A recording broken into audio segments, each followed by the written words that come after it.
Hello there, my name is Dr. Usman Ahmed. I'm a consultant in general medicine, and today I'm going to talk to you about weight loss.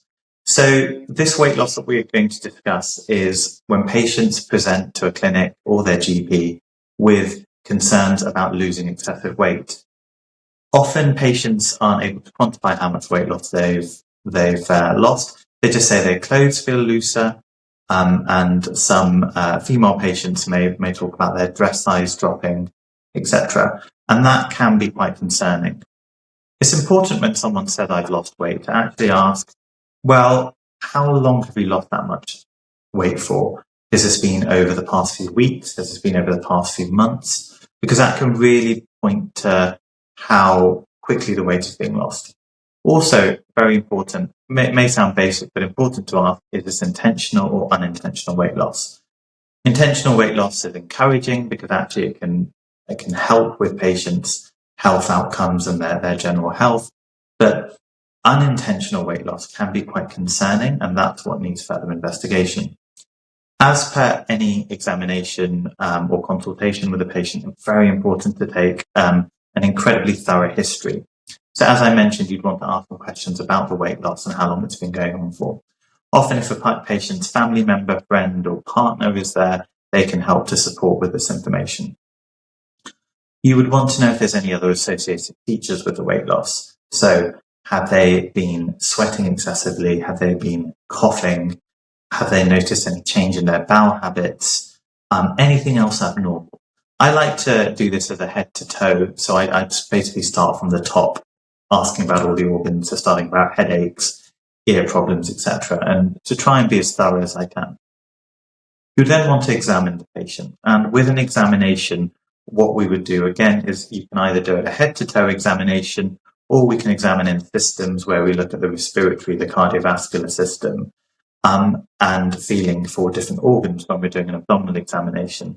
Very important to check for something what we call lymph nodes. So lymph nodes can be, they're placed all around the body, but the palpable lymph nodes can be in the armpits, so just under the arms, around the neck and the clavicle area, and around the pelvis and groin area. So very important to check for these, as well as having a good feel of the abdomen and seeing if there's any clues there that could be pointing to the weight loss. Some patients may present with yellowing of the skin, which we call jaundice, and that could be a clue as to why they're losing weight. So once you've done a thorough history and an examination, you would want to think about some investigations as to why they're losing weight. So the most basic thing you can do is actually just calculate their weight, calculate their height, and then use the two together to calculate what we call a BMI, a body mass index. And this is a useful surrogate for patient health and sort of their health outcomes anyway. It may be worth checking something simple like a blood sugar. Do they have undiagnosed diabetes that's being missed? And you can actually do that via a finger prick test, a formal blood test, or it's probably worth even just doing a urine test as well to see if there's any additional glucose in the urine. Once you've done those things, you would probably want to send off some basic, what we call blood tests. So a full blood count, which looks at a patient's hemoglobin level, their white cell, and just how they produce blood cells. We'd also want to look at the other biochemistry markers, such as the kidney function, the liver function, looking at the level of inflammation in their body, and also to look at some hormonal profile blood tests, such as a thyroid function. You may want to look at some additional vitamins, such as a B12 folate.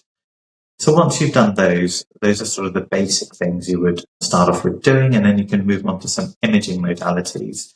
So a chest X-ray is a very basic test that we can do, and this predominantly looks at the lung for us, but actually we can look at the heart borders as well and assess for any abnormalities there. Once that's all been established, the next thing you probably want to do is look at the organs via an imaging modality called a CT scan. So a CT scan is a very sensitive imaging tool that looks at organs in a lot of details.